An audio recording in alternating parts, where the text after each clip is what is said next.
بسم اللہ الرحمن الرحیم۔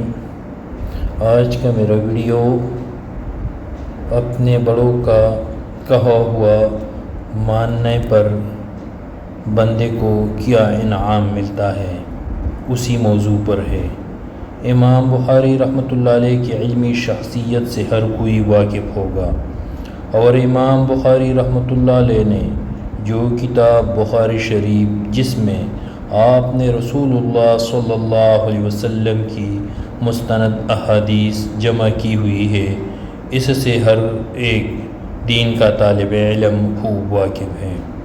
جب امام محمد بن حسن رحمۃ اللہ علیہ، جو امام ربانی از ائمہ احناف کے نام سے مشہور ہے، آپ کی خدمت میں تعلیم کے لیے حاضر ہوئے تو آپ علیہ الرحمہ کی طبیعت کو استاذ مکرم نے دیکھ کر فیصلہ فرمایا کہ بخاری تم بجائے فقہ حدیث کا متن سیکھو۔ بادب شاگرد بادب سر جھکاتے ہوئے فقہ چھوڑ کر حدیث شریف پڑھنے لگ گئے۔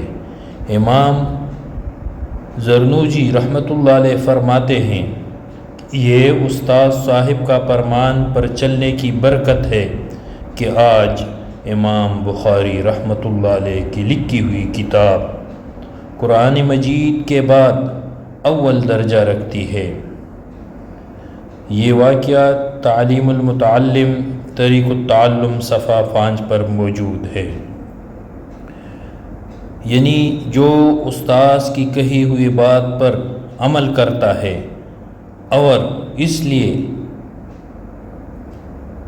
بزرگ لوگ فرماتے ہیں کہ با ادب با نصیب، بے ادب بے نصیب۔ جو ادب کر لیتے ہیں اللہ اس کو مقام دے دیتے ہیں۔